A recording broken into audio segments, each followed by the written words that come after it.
Welcome everybody to the B Word. I'm Steve Lee, the lead of Square Crypto, and I'm here today to moderate a discussion about Bitcoin that will span from what makes it special to its relationship with energy, the community ethos, and the future of Bitcoin. I'm joined by three special guests.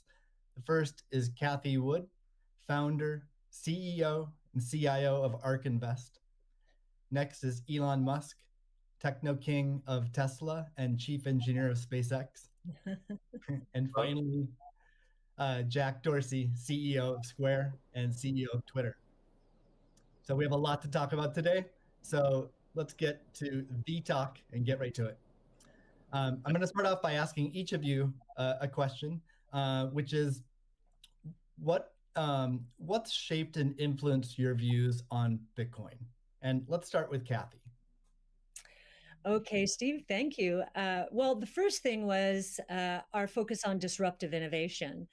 So starting in 2011, Brett Winton, our director of research, who I know will be on the program later, he started talking about this thing called Bitcoin at the time. And it was a curiosity as we were doing our brainstorms in research. But as we learned more about this open source ecosystem, that might fulfill the role of the payment system that the internet neglected to build into the system, not expecting commerce. We thought, this might be something.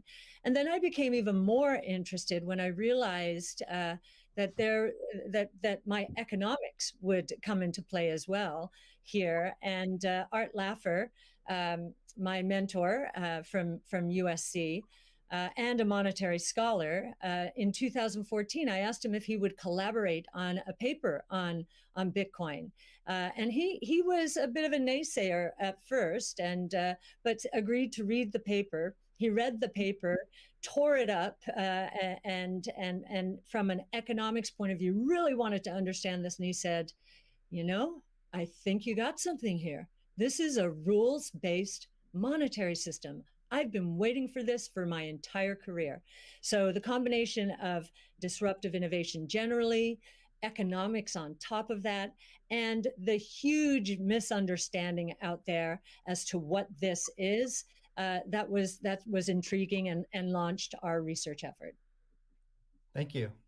Elon, what's influenced your views on Bitcoin? Well, I've thought about money for quite a while, obviously, since the PayPal days. And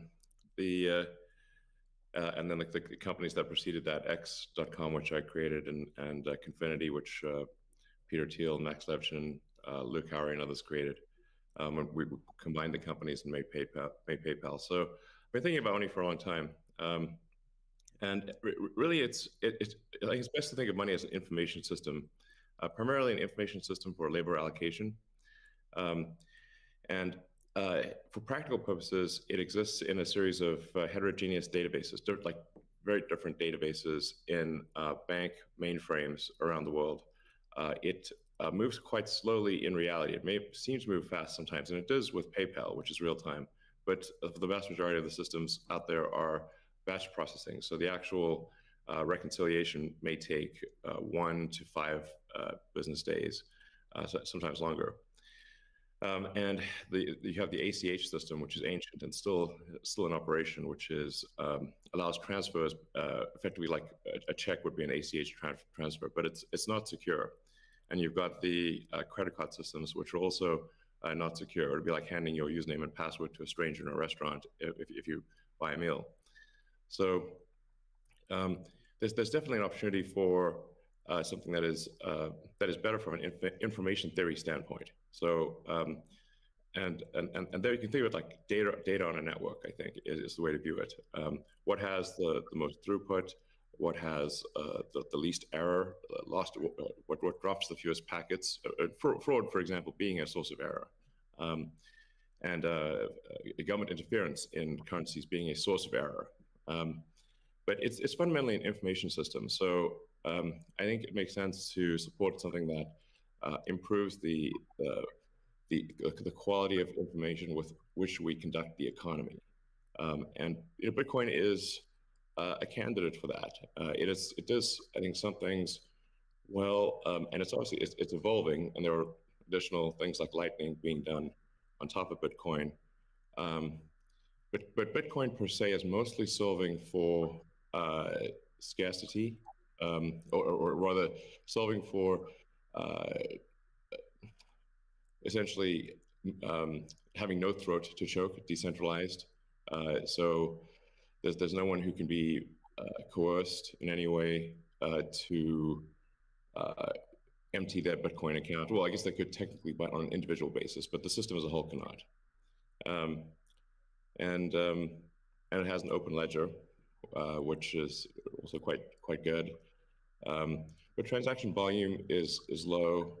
Transaction cost is high, and usability for the average person is not yet very good. But it has a lot of potential. And I should say that, like, I'm not, and I apologize for taking a long time, but there certainly is a lot to say. Um, in general, I'm a supporter of Bitcoin, and the idea of cryptocurrency in general. But as I've said publicly, we do need to watch out for crypto taking, especially Bitcoin, using proof of work to maybe use energy that's maybe a bit too much, and not necessarily good for the environment. So, but on balance, I support Bitcoin, and I'm not an investor. The only publicly traded stock I own is Tesla, and the only significant thing I own outside of Tesla is my SpaceX stock that helped create both companies. So, but apart from that, I do own Bitcoin, and Tesla owns Bitcoin, SpaceX owns Bitcoin, and then I do personally own a bit of Ethereum and Dogecoin, of course. So. Okay, great, thank you. And we'll get into some of those issues in more depth as well. Jack, how about you? What shaped your views of Bitcoin?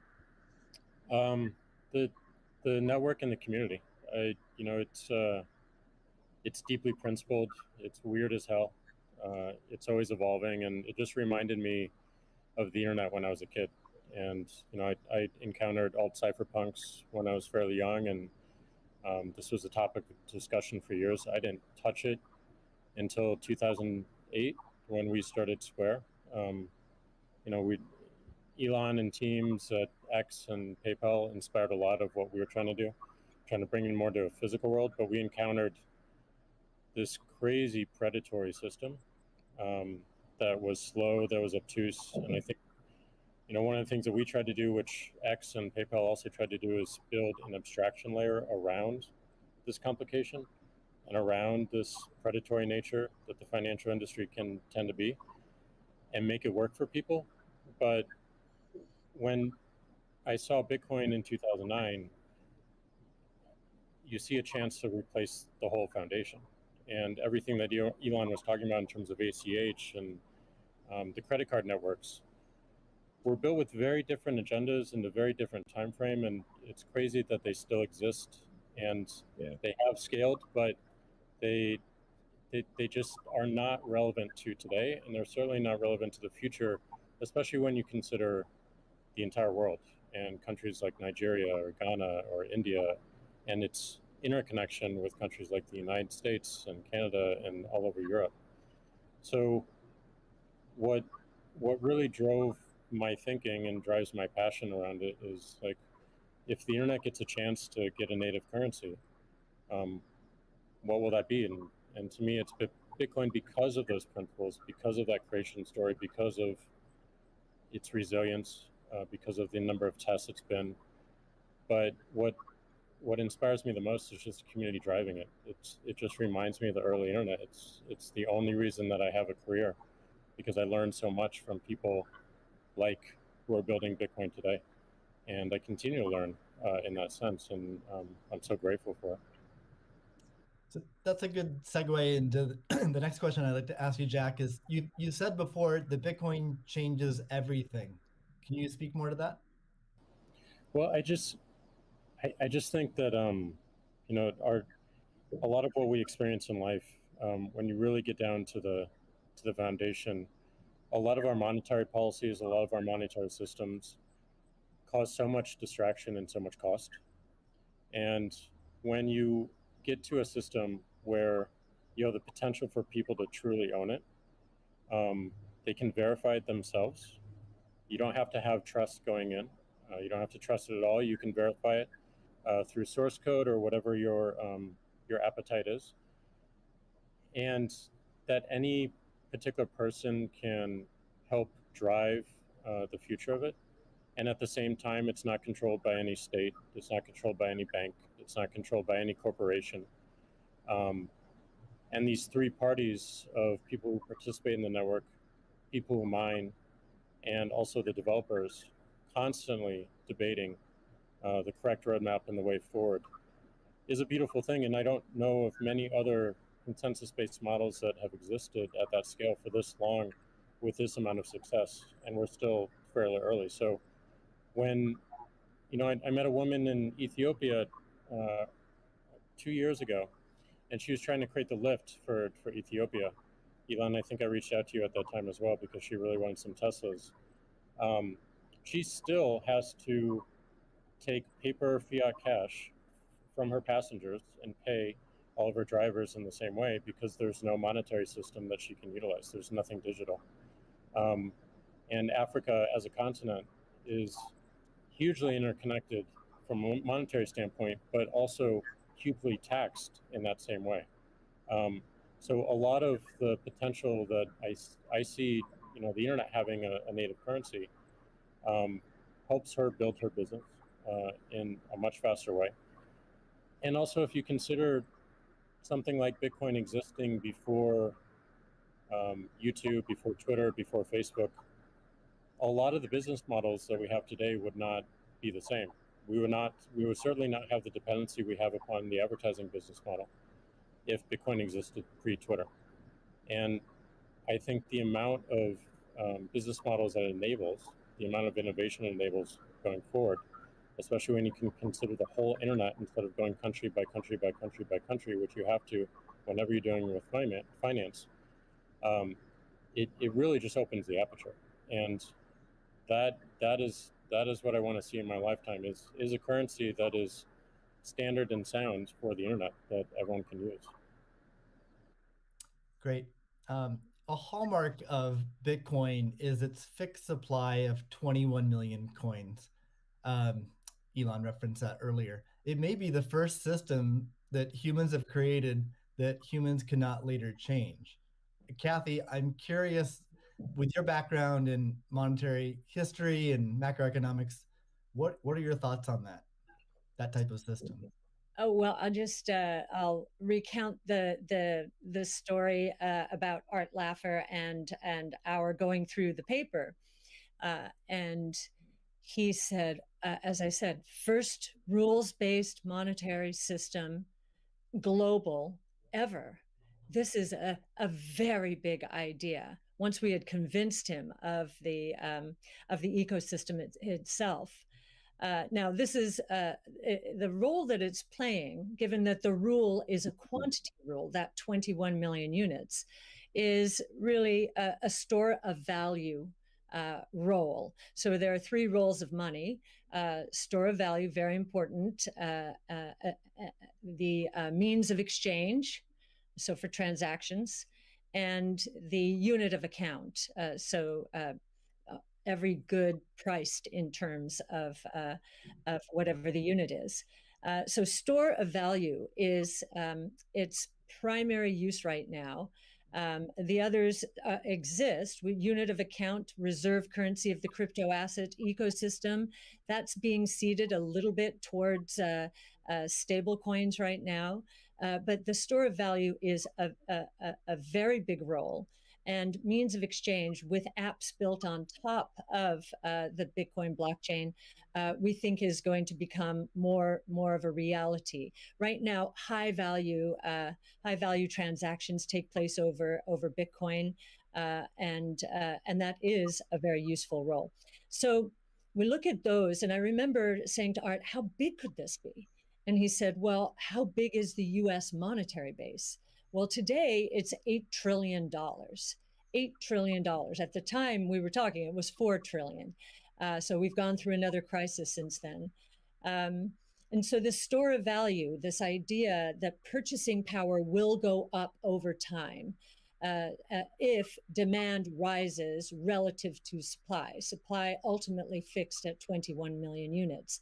That's a very good thing. Purchasing power going up globally around the world. And this idea that it's a hedge against confiscation of wealth.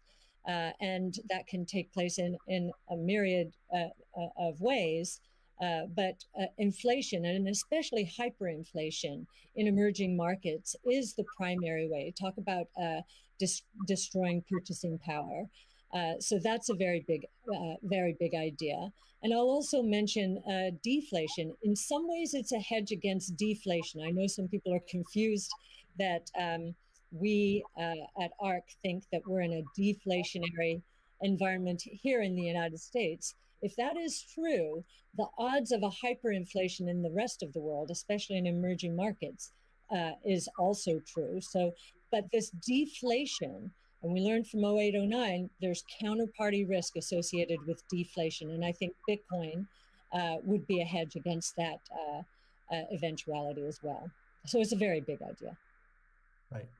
I suspect among us, there's not a lot of debate about Bitcoin's potential as a store of value. But Jack, you referenced earlier it being or becoming the native currency of the internet. Can you speak more to that, and also how it relates to maybe how institutions think about it?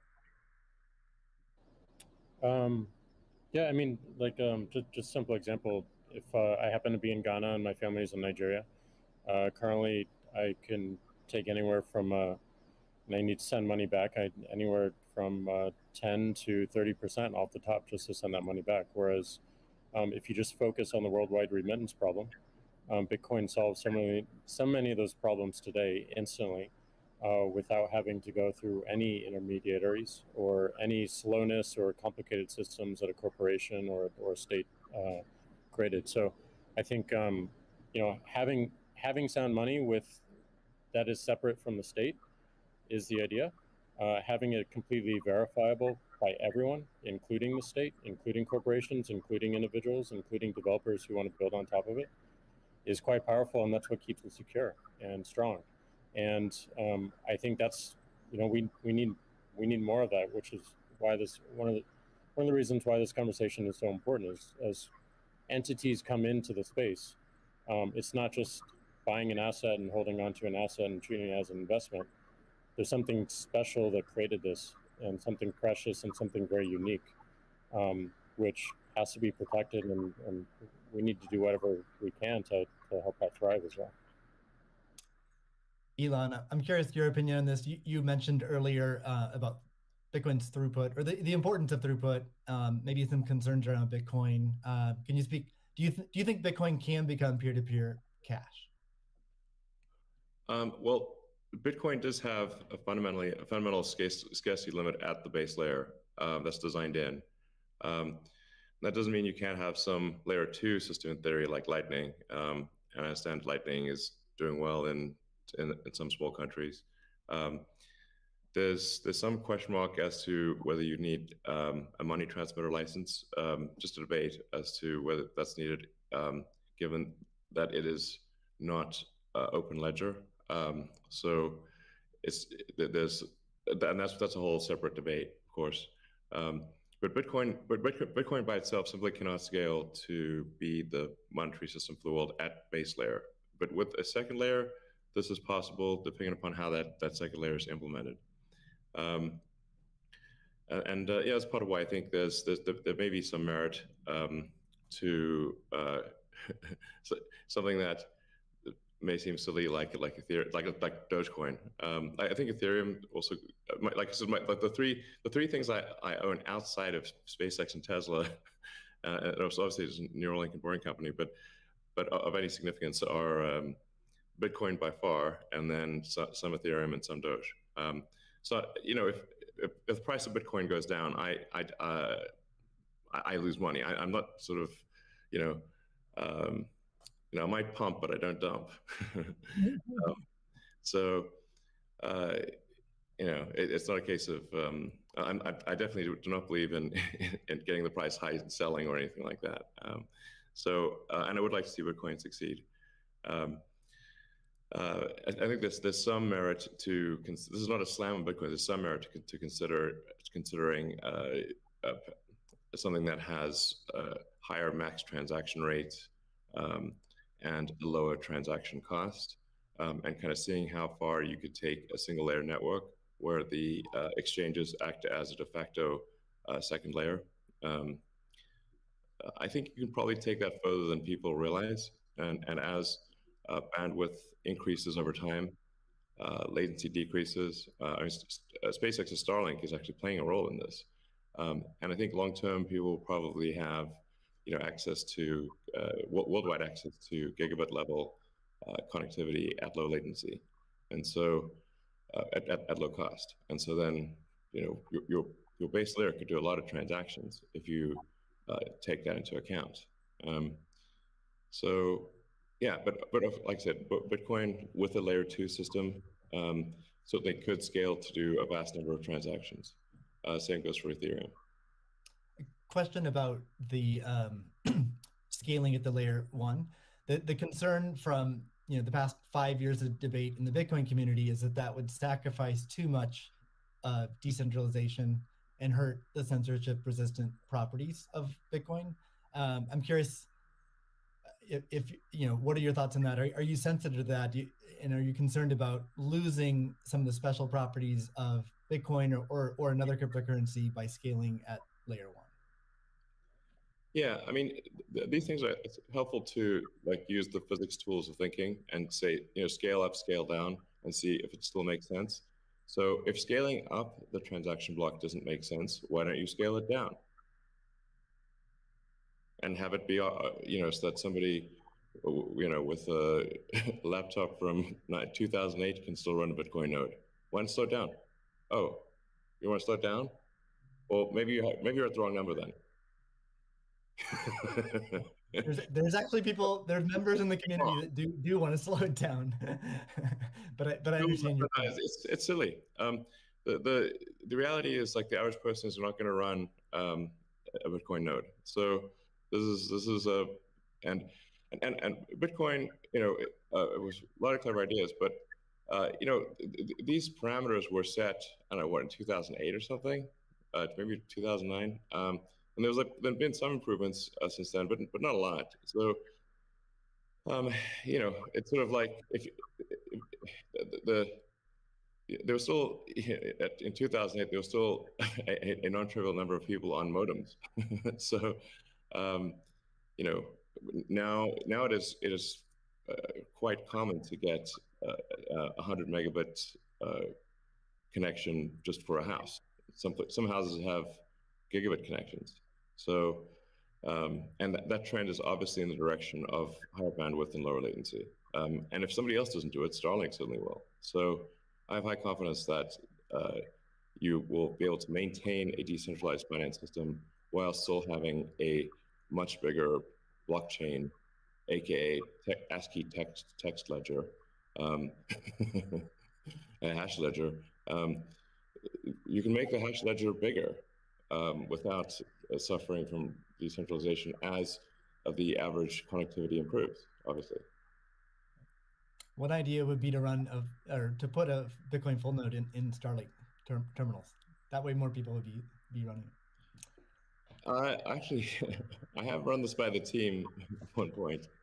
I had this idea, which is kind of off the wall, but let's say you need a little space heater, and normally your space heater would just be pure entropy. But what if that space heater was also a Bitcoin, Ethereum, Doge mining node? Pick your currency, and so then you'd be heated up, and you would also mine your crypto and have connectivity in one. I love that idea. Yeah, I mean, better than running a space heater. Absolutely. Are there any other So you're drawn to Dogecoin a little bit. Are there any other gaps in Bitcoin that you see that cause you to be drawn towards Dogecoin? Oh, I think I mean, I think there's Doge has the Doge community. I think is somewhat irreverent, obviously, and is has great memes and loves dogs, and I love dogs and memes, and it doesn't take itself too seriously, and I think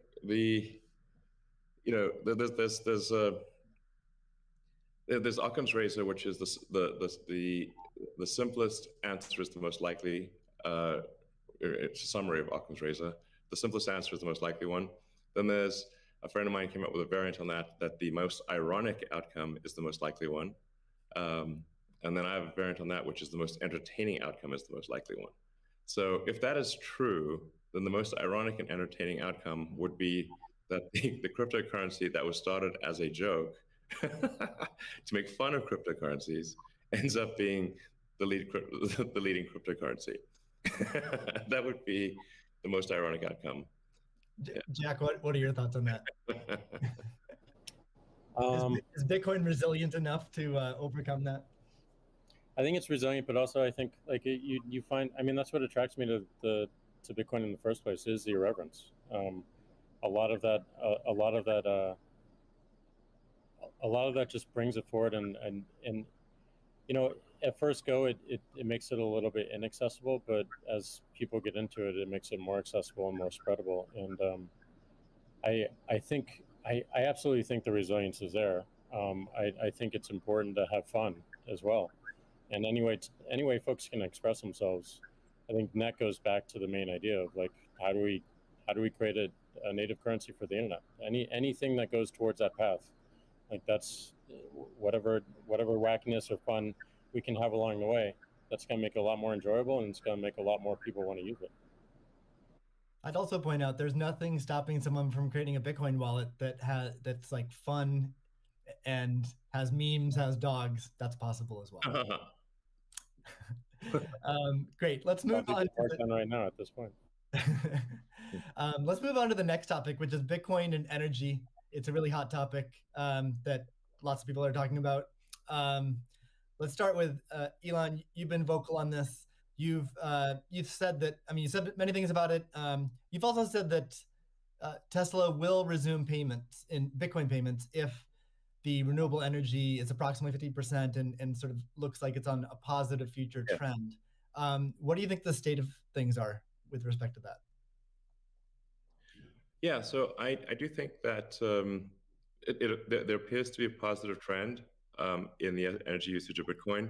Actually, part of this is due to the drop in Bitcoin price. I